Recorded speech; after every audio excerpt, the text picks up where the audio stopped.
नमस्ते दोस्तों, मैं आपका मित्र निखिल प्रसाद आप सभी का स्वागत करता हूं एक नई वीडियो में।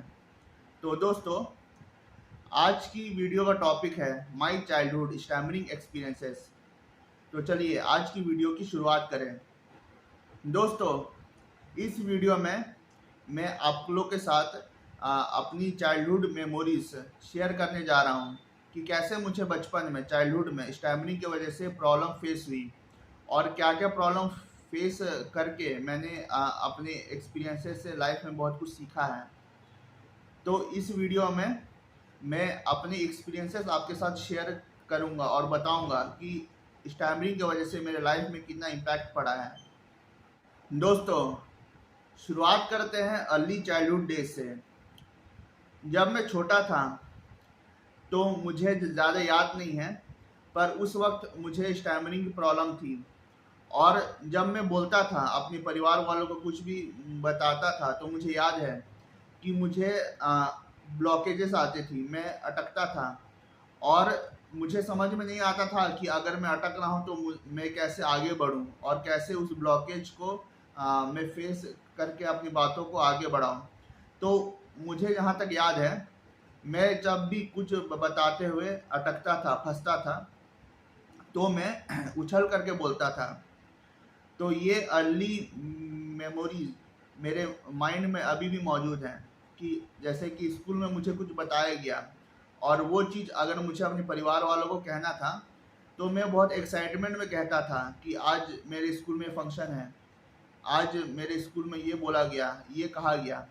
तो जब भी मैं बोलता था अपने परिवार वालों को, तो मैं बोलते हुए अटकता था, हकलाता था। और जब भी मुझे कुछ हार्ड ब्लॉकेज फेस होते थे बोलते हुए, तो मैं उछल करके बोलता था और मैं यहाँ पाता था कि मैं आसानी से उस चीज़ को बोल पा रहा हूँ। तो अर्ली चाइल्डहुड डेज में ये यादें मेरे मन में फ्रेश है, अभी भी जो है ताज़ा है कि कैसे करके मैं उस वक्त 4 से 5 साल की उम्र में जो है ब्लॉकेजेस को फेस कर करके बोलता था। और उस वक्त भी मुझे स्टैमरिंग की दिक्कत काफ़ी आती थी। मेरे अर्ली चाइल्डहुड डेज में मुझे थोड़ी बहुत ब्लॉकेजेस का सामना करना पड़ता था बोलते वक्त, पर मुझे सीवियर स्टैमरिंग की इशू नहीं थी। अगर मुझे कुछ भी कहना था, मैं आसानी से बोल पाता था। चाहे मुझे अपनी परिवार से बात करनी होती थी, चाहे मुझे कहीं भी कुछ बोलना होता था, मैं बोल तो पाता था। पर हाँ, मुझे थोड़ी सी दिक्कत होती थी, मैं कहीं कहीं कुछ शब्दों पर अटकता था, हकलाता था। पर तब भी अंत में मैं अपनी बातों को अच्छे से और हंसते खेलते में बोल पाता था। तो ये चीज़ मुझे अभी भी याद है कि मेरे अर्ली चाइल्डहुड डेज में मुझे स्टैमरिंग तो थी, पर मुझे सीवियर स्टैमरिंग की इशू नहीं थी और मैं आसानी से कुछ भी हंसते खेलते अपने परिवार वालों को, दोस्तों को, स्कूल में टीचर्स को, और आसानी से सबके साथ में बातचीत कर पाता था। मेरे अर्ली चाइल्डहुड डेज में जब मुझे बाहर किसी काम से भेजा जाता था, जैसे कि बाजार जाके सब्जी लेके आना हो, दुकान जाकर दूध लेके आना हो, या कहीं जाकर के किसी को कुछ बताना हो, तो मुझे याद है मुझे उस वक्त काफ़ी एंग्जाइटी होती थी।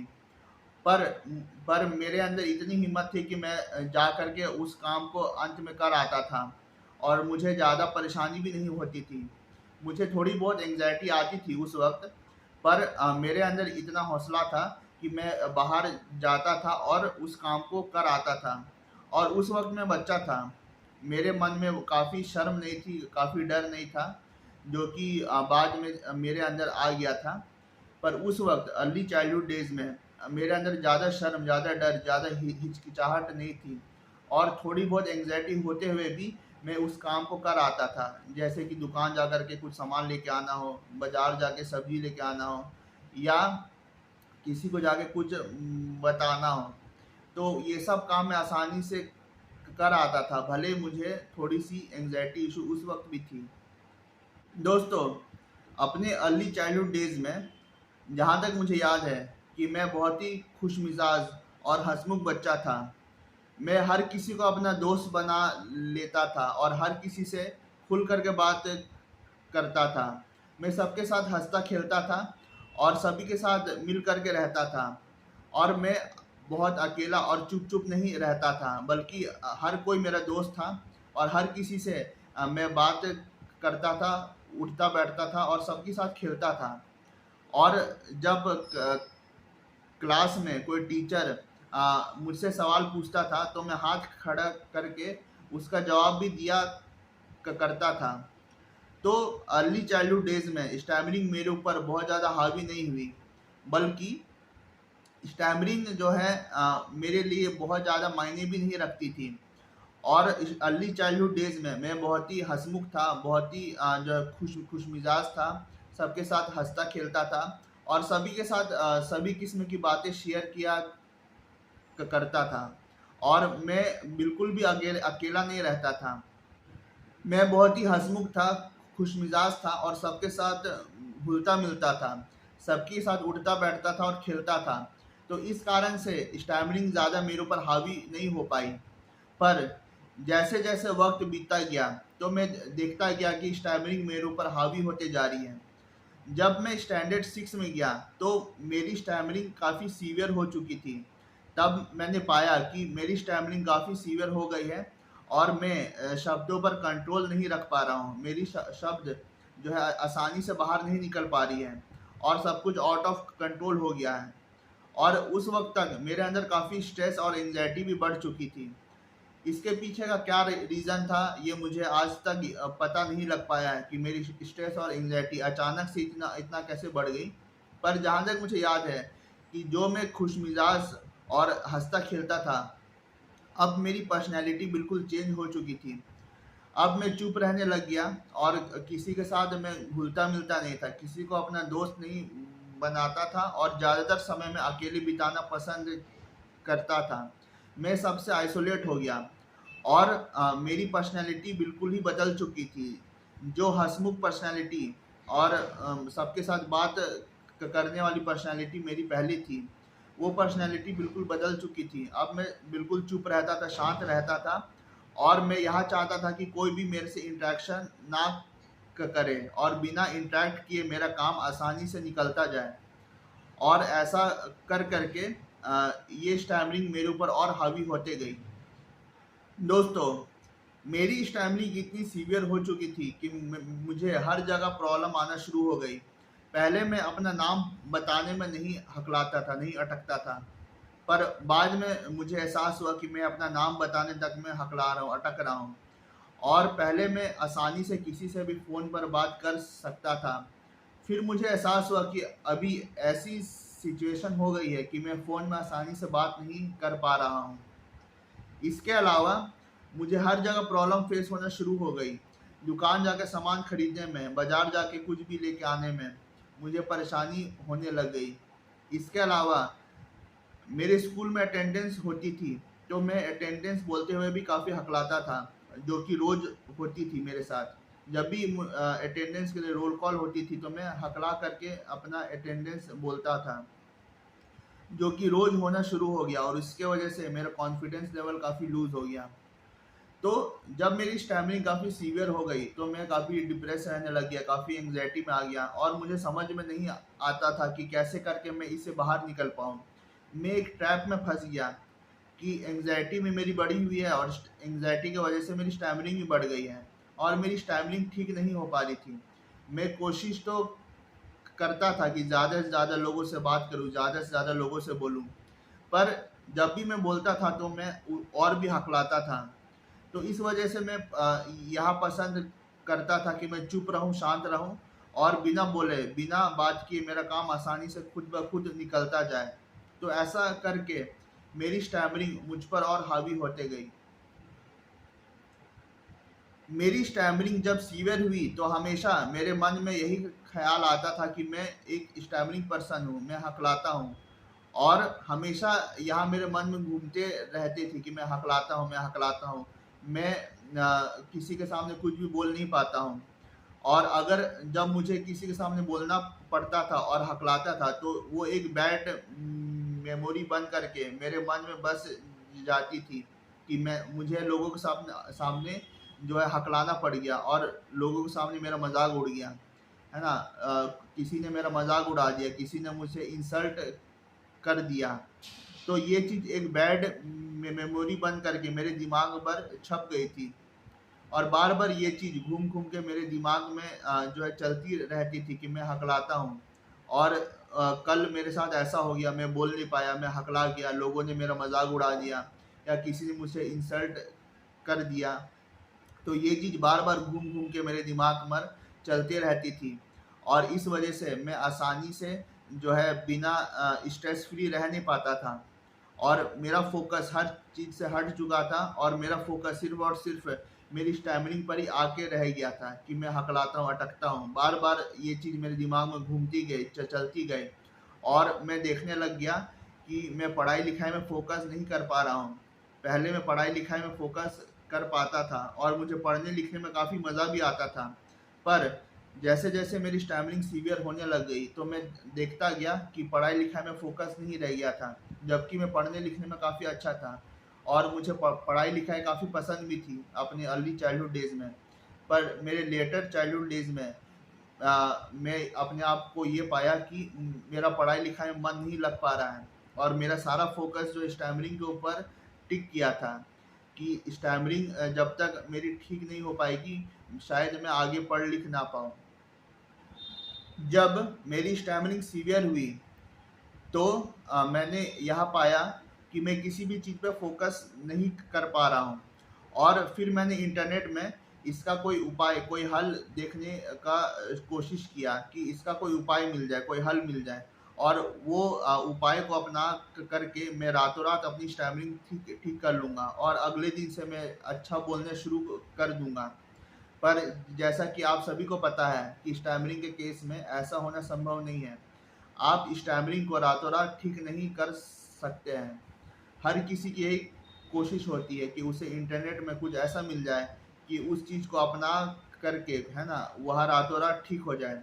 उसे कोई मेडिसिन मिल जाए या कोई सॉल्यूशन मिल जाए और उस सॉल्यूशन को करके या उस मेडिसिन को खा करके उसकी स्टैमरिंग रातों रात ठीक हो जाए और अगले दिन से वो अच्छा बोलना शुरू कर दे। तो हर किसी की यही कोशिश होती है। तो मैंने भी यह कोशिश की, मैं इंटरनेट में गया और इंटरनेट के माध्यम से जो है मैं देखने का कोशिश किया कि इसकी कोई दवाई उपलब्ध है। अगर दवाई है तो ये कहाँ मुझे मिल सकती है और इसका क्या क्या सॉल्यूशन अवेलेबल है। मैंने सारा कुछ रिसर्च करना शुरू कर दिया इसके बारे में। पर अनफॉर्चुनेटली इसका कोई भी अच्छा हल, अच्छा तोड़ मुझे नहीं मिला। मैंने अपने अंदर एक ऑब्जर्वेशन किया। मेरा ऑब्जर्वेशन ये था कि मेरी स्टैमरिंग हमेशा से ही सीवियर नहीं थी। लाइफ में एक ऐसा भी वक्त था जब मेरी स्टैमरिंग बहुत ही ज़्यादा माइल्ड थी और बहुत ज़्यादा सीवियर नहीं थी। पर जैसे जैसे मेरे लाइफ में स्ट्रेस लेवल बढ़ता गया और जैसे जैसे मेरे लाइफ में रिस्पॉन्सिबिलिटीज़ बढ़ती गई तो मैंने देखा कि मेरी एंग्जाइटी लेवल और स्ट्रेस लेवल भी बढ़ गई और उस वजह से मेरी स्टैमरिंग भी बढ़ गई। और जब मेरी एंग्जाइटी और स्ट्रेस लेवल कम होती है तब मेरी लाइफ में स्टैमरिंग ज़्यादा मायने नहीं रह जाती है। तो ये चीज़ मैंने अपने लाइफ में ऑब्जर्व किया कि जब लाइफ में अपना स्ट्रेस लेवल कम रहता है या ऑप्टिमम रहता है तब हमारी स्टैमरिंग ज़्यादा नहीं होती है।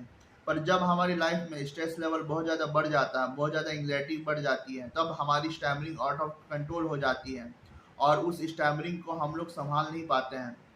और जैसे जैसे हमारा स्ट्रेस लेवल बढ़ता है, रिस्पॉन्सिबिलिटीज़ बढ़ती है, वैसे हमारा जो है एंग्जाइटी लेवल भी बढ़ता है और उस वजह से हमारी स्टैमरिंग पर भी इसका इफ़ेक्ट होता है और हमारी स्टैमरिंग बहुत एडवर्स हो जाती है। तो ये चीज़ मैंने अपने अंदर ऑब्जर्व किया है कि कि मेरी स्टैमरिंग हमेशा से ही कांस्टेंट नहीं रही थी। कभी स्टैमरिंग बहुत ज़्यादा माइल्ड हो गई, कभी बहुत ज़्यादा सीवियर हो गई, फिर दोबारा से माइल्ड हो गई, दोबारा से सीवियर हो गई। जब जब मैंने इसको छुपाने की कोशिश की तब यह बहुत सीवियर हो चुकी थी। और जब मैंने इसको फेस किया, है ना, लोगों के सामने जो है अपनी बातें रखने की कोशिश की और फेस करके मैंने जो है लोगों का सामना किया, है ना, लोगों के सामने बोला, तब तब मेरी स्टैमरिंग बहुत माइल्ड हो गई थी। और जब मैंने इसको छुपाने की कोशिश की तब मेरी स्टैमरिंग बहुत ज़्यादा एडवर्स हो गई, बहुत ज़्यादा सीवियर हो गई। तो ये भी मैंने अपने अंदर एक ऑब्जर्वेशन किया कि इसको छिपाने से यह स्टैमरिंग बहुत ज़्यादा एडवर्स हो जाती है, बहुत ज़्यादा सीवियर हो जाती है। और जब आप इसको फेस करते हो और जब आप फेस करते हो, लोगों के सामने अपनी बात रखते हो, तब यह चीज़ करते करते यह बहुत माइल्ड हो जाती है। और एक ऐसा वक्त आएगा कि ये चीज़ आपके लिए ज़्यादा मायने नहीं रह जाएगी। तो इस ऑब्जर्वेशन के साथ मैंने लाइफ में आगे बढ़ा और मैंने अपनी डिग्री पूरी की। मैंने एमटेक तक पढ़ाई पूरी की है। और अपनी पूरे कॉलेज लाइफ में मैंने अपने अंदर ये ऑब्ज़र्व किया कि जब भी मैंने इसको छिपाने की कोशिश की, है ना, और इसको एक्सेप्ट नहीं किया कि हाँ, मैं हकलाता हूँ, तब मैं बहुत बुरी तरीके से फेल हुआ और मुझे शर्मिंदगी का सामना भी करना पड़ा इस चीज़ को लेकर के कि मैं आसानी से अपनी बातों को नहीं रख पा रहा हूँ। और जब मैंने इस चीज़ को एक्सेप्ट किया लोगों के सामने कि हाँ, मैं हकलाता हूँ, और उस चीज़ को ध्यान में रख करके मैं सामने वाले तक जो है अपनी बातों को पहुँचाया, तब मैंने देखा कि यह चीज़ को करते करते मेरे लिए कोई भी काम बहुत आसान हो गया और मैं आसानी से कोई भी काम कर पा रहा था।